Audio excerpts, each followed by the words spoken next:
பாரதத்தினுடைய பிரதமர் வாழ்த்து செய்தி சொல்லுகிறார், பல்வேறு மாநிலத்தினுடைய முதல்வர்கள் வாழ்த்து செய்தி அனுப்பியுள்ளார்கள். இதையெல்லாம் நம்பித்தான் முதலீடு செய்துள்ளார்கள். சட்டமன்ற பாராளுமன்ற உறுப்பினர்கள் இதுவரை மக்களால் தேர்ந்தெடுக்கப்பட்டு மக்களுடைய வாக்குகளை பற்றி எங்களுக்கு துரோகம் செய்து விட்டார்கள். எங்களுடைய உணர்வுகளை மத்திய மாநில அரசு தெரிவிக்கின்றவர்கள் மாபெரும் சிறைநிறுப்பு போராட்டத்தில் ஈடுபட உள்ளோம்.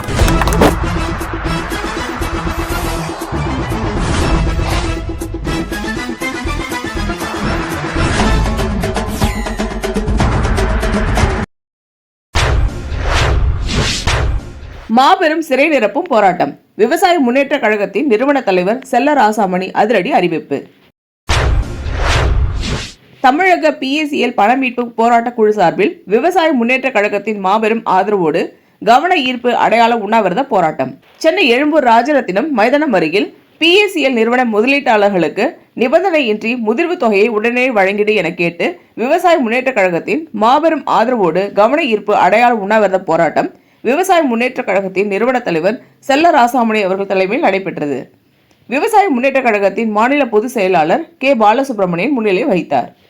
PACL களப்பணியாளர்கள் கருத்துரை வழங்கினர். PACL சீனியர்கள் பண மீட்பு உரை நிகழ்த்தினர். மேலும் தமிழக PACL பண மீட்பு போராட்ட குழு தலைவர் சேலம் S. ரவிச்சந்திரன், செயலாளர் கிருஷ்ணகிரி ஐயப்பன், கடலூர் MN நடராஜன், செங்கல்பட்டு வேதாச்சலம், சென்னை TKS, நாமக்கல் திருமதி ராஜலட்சுமி, கோயம்புத்தூர் திருமதி சண்முக வடிவு, மேட்டுப்பாளையம் திருமதி கலாவதி, கரூர் சக்திவேல், கோபிச்செட்டிப்பாளையம் TK பழனிசாமி, சென்னை லக்ஷ்மணன், பாண்டிச்சேரி தினகரன் மற்றும் முகவர்கள், முதலீட்டாளர்கள் என 1000க்கும் மேற்பட்டோர் கலந்து கொண்டனர். நடைபெற்ற இந்த கவன ஈர்ப்பு அடையாள உண்ணாவிரத போராட்டத்தை செல்ல ராசாமணி பழசாறு அருந்தி உண்ணாவிரதத்தை முடித்து வைத்தார். உண்ணாவிரத போராட்ட முடிவில் விவசாய முன்னேற்ற கழகத்தின் நிறுவன தலைவர் செல்ல ராசாமணி செய்தியாளர்களை சந்தித்தார். அப்பொழுது அவர் செய்தியாளரும் கூறுகையில், PACL நிறுவனத்தில் நாடு முழுவதும் ஏறத்தாழ 6 கோடி முதலீட்டாளர்கள் 50,000 கோடி ரூபாய் முதலீடு செய்துள்ளார்கள். குறிப்பாக தமிழகத்தில் ஏழை எளிய விவசாயிகள், அரசு ஊழியர்கள், 1 கோடி நபர்கள் ஏறத்தாழ 10,000 கோடி ரூபாய் முதலீடு செய்துள்ளார்கள். இந்த நிறுவனம் முதலீட்டாளருடைய நன்மதிப்பை பற்றி நன்கு சிறப்பாக செயல்பட்டு முதிர்வு தேதி என்று அசல் தொகையுடன் வட்டியும் சேர்த்து வழங்கி வந்தார்கள்.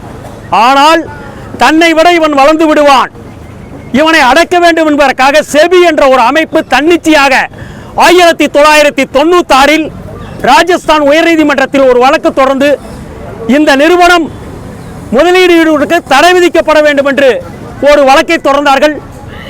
அன்றைய தினம் ராஜஸ்தான் உயர்நீதிமன்றத்தினுடைய மாண்புமிகு மேதகு நீதிபதி அவர்கள் முறையாக கம்பெனி சட்டத்தின் கீழ்தான் இந்த நிறுவனம் செயல்படுகிறது, பாரதத்தினுடைய பிரதமர் வாழ்த்து செய்தி சொல்லுகிறார், பல்வேறு மாநிலத்தினுடைய முதல்வர்கள் வாழ்த்து செய்தி அனுப்பியுள்ளார்கள், இதையெல்லாம் நம்பித்தான் முதலீடு செய்துள்ளார்கள், எனவே இது நடைபெறுவதற்கு எந்த தடையும் இல்லை என்று உத்தரவு பிறப்பித்தார்.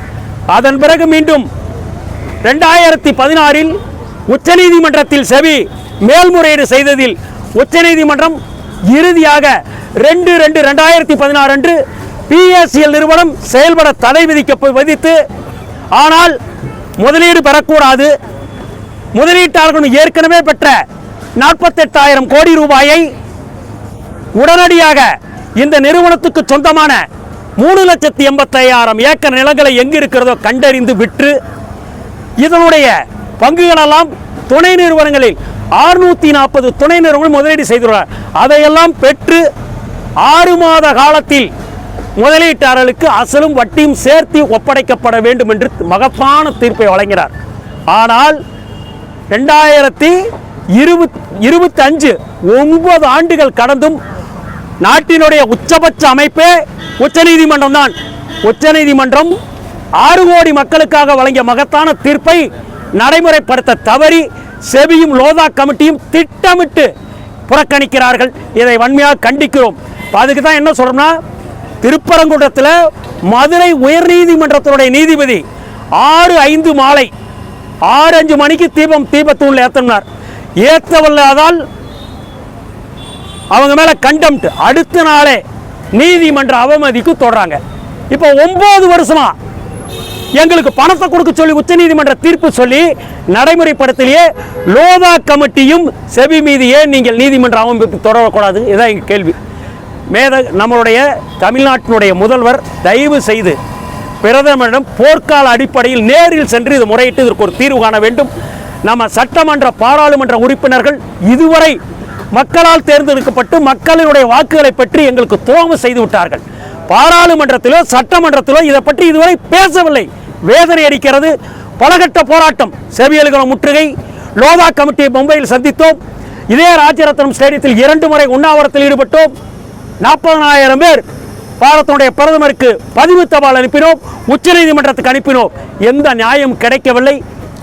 இதுவரை 30,000 வரை முதலீடு செய்து அதுவும் சில முதலீட்டாளர்களுக்கு மட்டுமே பணம் திருப்பி தருகிறார்கள்.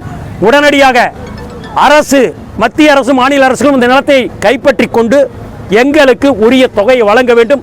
இதை வலியுறுத்தி இறுதி கட்டமாக மிக விரைவில் ஒட்டுமொத்தமாக தமிழகத்தில் 1 கோடி நபர்கள் முதலீடு செய்துள்ளோம். மிகப்பெரிய அளவில் தமிழ்நாடு உள்ள சிறைச்சாலைகள் அனைத்தும் நிரம்புகின்ற வகையில் எங்களுடைய உணர்வுகளை மத்திய மாநில அரசு தெரிவிக்கின்றவர்கள் மாபெரும் சிறைநிறுப்பு போராட்டத்தில் ஈடுபட உள்ளோம். செல்லராஜாமை, தலைவர், விவசாய முன்னேற்ற கழகம்.